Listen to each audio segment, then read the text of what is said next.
Hello everyone, we are at the special screening of Bastar, the Nakshal story, and we have with us Indira Tiwari, one of the actors of the movie. नमस्ते. नमस्ते। So आज तक नक्सलवाद को लेके काफ़ी सारी movies बनी है, लेकिन ये मूवी हमें थोड़ी सी अलग लगी, at least for the first half. So क्यों ये मूवी अलग है बाकी की मूवीज से? देखिए क्यों देखनी चाहिए? ओके। पहली बात तो मैंने भी काफ़ी फिल्में जो नक्सलवाद पे बनी है या उसके आसपास के जो विषय हैं उन पे जितनी मूवीज़ बनी है मैंने भी सब देखी। पर जब मैंने इसकी स्क्रिप्ट पढ़ी, जब बस्तर की स्क्रिप्ट मेरे पास आई, तो मुझे ऐसा लगा कि मुझे तो इतनी ज़्यादा डिटेल में जानकारी है ही नहीं कि एक जगह पर एक जहाँ पे इतने सारे लोग बसे हुए हैं, वहाँ पे उनकी लाइफ में चल क्या रहा है। तो एज अ पर्सन, अगर मैं भोपाल मध्य प्रदेश से हूँ और मैं वहाँ पे हमेशा मैंने बस्तर के कलाकारों का आर्ट वर्क देखा है, म्यूज़िक देखा है, चीज़ें देखी, कल्चरल एक्सचेंज हुआ है, पर हमेशा अच्छी अच्छी बातें शेयर हुई हैं। वहाँ अंदर क्या चल रहा है ये तो कभी पता ही नहीं चला ना। सो मतलब चीज़ें दबाई जा रही हैं। तो बस्तर की स्क्रिप्ट आई तो मुझे लगा ये बाकी सबसे अलग भी है, क्योंकि इसमें जितनी सच्ची घटनाएं हैं, जो अलग अलग कहानियों को लेके उन्होंने जो उसको एक साथ सम्मिलित किया है, वो इतना स्ट्रांग था। और उन लोगों से जिस तरह से मेरी बात हुई या जो रिसर्च मटेरियल हमें सुदीप्तो सर या विपुल शाह सर ने प्रोवाइड किया, एज एन एक्टर देखने के बाद बहुत गुस्सा भी आया, बहुत इमोशनल थे। एंड ऐसा लग रहा था कि यार जो बात मुझे नहीं पता है, और बोलते हैं ना कि आपको आज कुछ पता चलता है, आप चाहते हो और 10 लोगों को बताओ। उसी तरीके से कलाकार होने के नाते मेरा भी दायित्व बनता है कि मैं सोसाइटी में एक अच्छी चीज़ पेश करूं।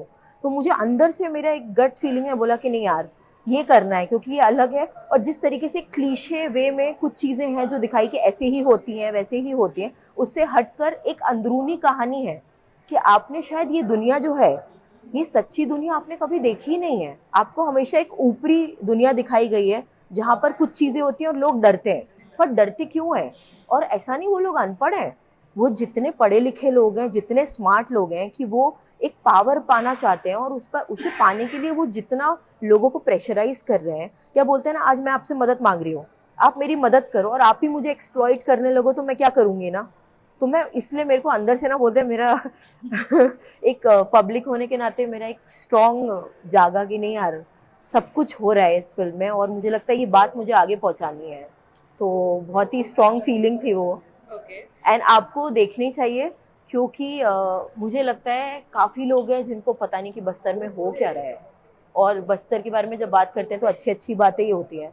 सो उनकी तकलीफ़ें भी जाने और कोशिश करें। इससे हमारा यही हमारी जो कोशिश है वो ये है कि जब हमारे आसपास इस तरीके की चीज़ें हों, जब कुछ भी ऐसा गलत हो रहा है, तो नागरिक होने के नाते हमारा दायित्व बनता है कि हम कोशिश करें हम हमारे एरिया में ये नहीं होने दें। तो अगर हम हमारे हमारे हिस्सों का ख्याल रखेंगे ना, वैसे ही पूरा देश साफ हो जाएगा ना, चीज़ें अच्छी हो जाएंगी। तो हम हमारे घर से शुरू करें ना पहले। जी.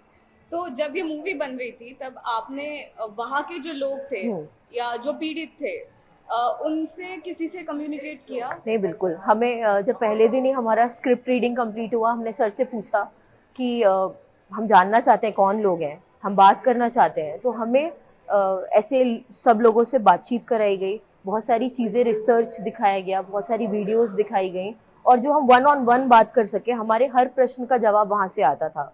तो हमें ना एक वो हो रहा था कि हम जिस रास्ते पे चल रहे हैं ना, उस रास्ते में हम सच्चाई से चल रहे हैं, और हमको कहीं डरने की ज़रूरत नहीं है कि हम शायद वेग बात कर रहे हैं, शायद हम अनुमान लगा रहे हैं, शायद हम एक तुक्के में कोई बात रख रहे हैं, और हमने हमारी कोई इमेजिनेशन, कोई क्रिएटिविटी के थ्रू आपको कुछ नई बात बताने की कोशिश नहीं की। जो सच हो रहा है उसी सच्चाई को हम पूरी तरीके से लाए, तो उनका ना बहुत मदद मिली। पर एक चीज़ की बहुत डिफिकल्टी थी जो मुझे फील होती है, जब हम उनकी लाइफ जानने की कोशिश कर रहे हैं ना, वो इतना एक्सेप्ट कर चुके हैं अपनी लाइफ में और पेन को इतना झेला है ना उन्होंने, कि एक पॉइंट के बाद उनकी बातचीत इतनी आम हो जा रही है ना, जैसे खाना खाते हैं।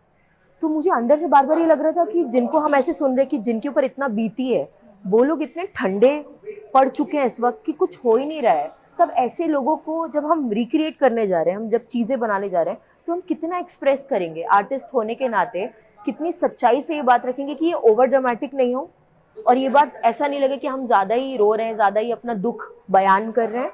क्योंकि वो लोग ऐसे ही, आप पूछोगे क्या हुआ, वो ऐसे बोलेगी कि मेरे पति को मार दिया। मतलब इतना आराम से बात कर रहे हैं, तो वो एक्सेप्टेंस लेवल जो है ना। और हमको भी ना, मतलब मुझे भी ऐसा फील हुआ कि मैं शहर में रह रही हूँ, हर चीज़ मुझे अवेलेबल है, हर तरीके की सुविधाओं में मैं जी रही हूँ, हर दिन मैं ग्रो कर रही हूँ, पर वहाँ पे आम जिंदगी जीने के लिए जो जद्दोजहद से वो लोग गुजर रहे हैं ना, वो बहुत ही मतलब तकलीफ दे बात है। तो ये तो आपके कैरेक्टर का प्रेप हो गया, लेकिन आपका जो कैरेक्टर है वो उसको काफी सहना पड़ा है, at least during the first half, and then we see a motivational turn to the character. But first half में हमको काफी ट्रॉमा नजर आता है, मतलब एज एन ऑडियंस भी वो देखने में बहुत डिस्टर्बिंग है। सो एज एन एक्टर उसका इम्पैक्ट आप पे कैसे रहा है, उस कैरेक्टर? मुझ पे भी रहा। जब मैं काम कर रही थी उस समय बोलते हैं ना कि शायद इंदिरा इतनी स्ट्रांग नहीं है क्योंकि उसको तो सब कुछ मिला है ना, फैमिली मिली है, सपोर्ट मिला है, जो चीज़ चाहिए माँ बाप हाथ में दे देते हैं, तो आसानी है ना लाइफ, स्कूल है, सड़कें हैं, ग्रोथ है, सब कुछ है। बट रत्ना के पास नहीं है। सो तकलीफ भी हुई बहुत सारा, मतलब गुस्सा भी आया, ऐसा लग रहा था हर चीज़ पे प्रश्न उठाने का मन कर रहा था। जो जो चीज़ें लाइफ में गलत हुई हैं जिसकी वजह से एक हेल्पलेसनेस फील होती है, पब्लिक होने के नाते तुम भी जब सेकंड हाफ पे जाओगे तुमको एज एन ऑडियंस फील होगा कि यार मेरी भी लाइफ में यही है, कुछ एक छोटी सी कोई इंसिडेंट क्यों नहीं हो, पर हेल्पलेसनेस लाइफ में फील हुई है। जिन पे आपने यकीन करके अपने आप को सौंप दिया है उन्हीं लोगों ने आपको एक्सप्लॉइट भी किया होगा। सो इस चीज़ से गुजर के निकल जाना रत्ना के थ्रू, और भी ऐसी कई माओं के थ्रू जो बस्तर की माएँ हैं जिनकी ये कहानी है, उनके थ्रू मैं खुद बहुत स्ट्रेंथ फील कर रही हूँ। और अब मुझे लगता है मेरी लाइफ में बड़ी से बड़ी तकलीफ भी क्यों नहीं आएगी, शायद मैं उसे पार कर जाऊंगी। एंड लास्ट क्वेश्चन, इस मूवी को काफी हद तक प्रोपेगेंडा मूवी बताया जा रहा है, तो इस बात पे आपकी क्या राय है? देखो मैं कहती हूँ हम लोगों को ना, हम इंसानों की एक बड़ी कमाल की चीज़ है, विडम्बना बोल लो या फिर कुछ ऐसा बोलो कि हम सीखना चाह रहे हैं, हमें एक शब्द मिलता है ना, हम उसके पीछे पड़ जाते हैं। ठीक है, मेरा कहना है विरोध करने में तकलीफ नहीं है, आपको विरोध करना है आप कीजिए, पर किसी चीज़ का विरोध करने से पहले उसे जान तो लो। आप कहते हैं, आप फिल्म देखने जाते हैं, आप कहते हैं खराब फिल्म थी, मैं तो 10 मिनट में बाहर आ गया। अरे पर 10 मिनट क्यों, पूरी फिल्म देखो, नहीं बन रहा है फिर भी देखो, लास्ट में बताओ ना आपको क्या अच्छा लगा क्या बुरा लगा। मैं नेशनल स्कूल ऑफ ड्रामा से पास आउट हूँ 2018 से। मुझे लगता है मेरे स्कूल की सबसे बेस्ट चीज़ जो मैं वहाँ से सीख के निकली ना, हमारे टीचर्स एक ही चीज़ बोलते थे, किसी चीज़ को अच्छा या बुरा मत बोलो। तुम किसी चीज़ को अच्छा क्यों बोल रहे हो और बुरा क्यों बोल रहे हो, ये बात बताना ज़रूरी, क्योंकि हमको भी नहीं पता ना, हम भी हर दिन सीख रहे हैं। आज जिस चीज़ को बुरा कह रहे हैं वो कल उस पर विचार करने के बाद हो सकता है उसे एक्सेप्ट भी करें।